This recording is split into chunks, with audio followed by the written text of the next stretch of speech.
Assalamualaikum anak-anak, bagaimana kabarnya hari ini? Semoga semuanya dalam kondisi sehat walafiat ya. Kembali lagi belajar seru bareng Bu Guru. Kali ini Bu Guru akan memberikan penjelasan mengenai tema 3, subtema 3, muatan pembelajaran IPS, mendiskusikan dampak perkembangan teknologi di bidang ekonomi. Perkembangan sosial media bagi masyarakat sangat mempengaruhi perkembangan ekonomi di masyarakat pula. Di sini Bu Guru akan memberikan penjelasan terkait hal tersebut. Sekarang ini perekonomian sangat dipengaruhi pada dampak sosial media. Nah, sosial media yang seperti apa yang mampu meningkatkan perkembangan ekonomi di Indonesia? Perhatikan video berikut ini. Halo Rian, welcome. Boleh kenalan nggak sedikit ke para sahabat miliarder? Siapa sih Rian ini?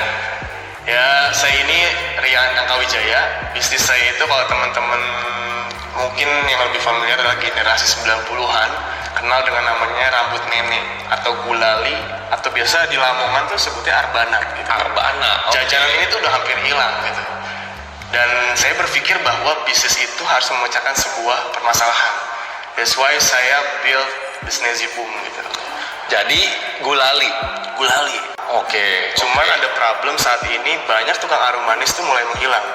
Karena mereka berpikir bahwa jajanan ini udah ketinggalan zaman.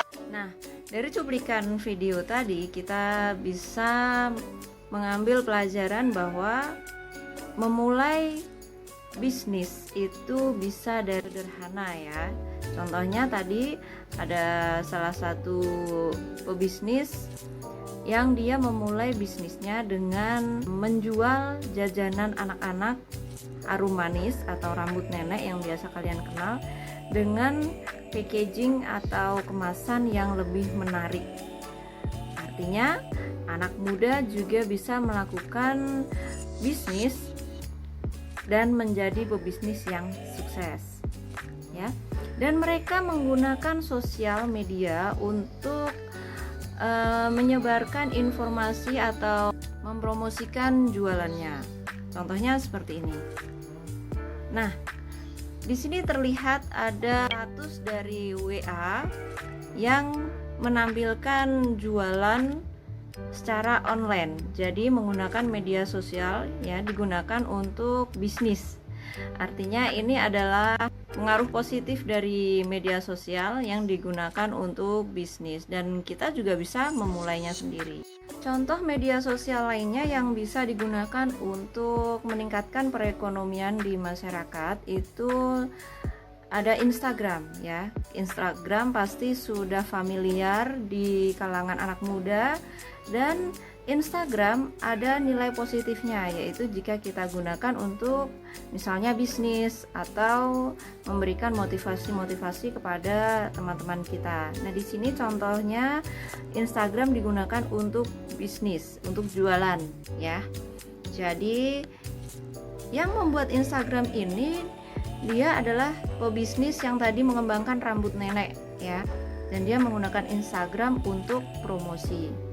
Selain tadi Instagram dan juga WhatsApp yang bisa digunakan untuk berjualan, ada berbagai macam media sosial lainnya, misalnya Facebook ya. Kemudian bisa juga kita masuk ke platform atau aplikasi khusus untuk berjualan, misalnya Tokopedia, Shopee dan lain-lainnya. Dan kita bisa memulai semuanya itu dari sedini mungkin. Nah, sekarang kita akan menyelesaikan permasalahan yang ada di tugas kita, yaitu yang nomor 1, tuliskan apa saja dampak sosial media bagi perekonomian masyarakat. Nah, dampaknya sangat besar ya. Yang tadi Ibu sudah jelaskan, dampak sosial media bagi perekonomian masyarakat itu mampu mengembangkan pendapatan bagi masyarakat jika mereka kreatif ya, kreatif sejak muda, mencoba memulai untuk bisnis atau berjualan secara online yang paling mudah itu.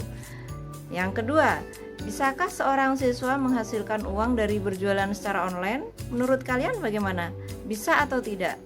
Tentu saja bisa ya, karena itu sudah bisa dimulai dari siapapun yang menggunakan sosial media. Nah, yang berikutnya, yang ketiga, ide apa yang bisa kalian buat untuk menggunakan media sosial sebagai tempat berjualan atau mempromosikan sesuatu? Nah, banyak sekali ya sebenarnya ide-ide apa saja. Misalnya saat ini yang paling dibutuhkan oleh pelajar itu adalah kuota. Nah, kita bisa misalnya berjualan pulsa atau kuota dari sosial media juga ya. Sedikit bercerita, dulu Bu Guru juga pernah waktu masih sekolah itu berjualan pulsa ya. Tapi karena dulu belum menggunakan sosial media, maka Bu Vidya berjualan pulsanya di teman-teman sekolah. Mendapatkan keuntungan Rp500 itu sudah membahagiakan ya bagi kita, karena kita memulainya dari awal, dari modal yang sangat kecil dan bisa menghasilkan rupiah. Kita juga bisa mengembangkan yang lain, misalnya orang tua kalian berjualan, kalian bisa ikut membantu mempromosikan melalui media sosial. Oke anak-anak, semoga video pembelajaran ini bisa membantu kalian dalam menyelesaikan tugas-tugasnya, dan mungkin juga bisa menginspirasi kalian untuk memulai bisnis atau usaha atau jualan secara kecil-kecilan ya. Sekian informasi yang bisa Ibu sampaikan. Sampai bertemu lagi di video-video berikutnya. Assalamualaikum warahmatullahi wabarakatuh.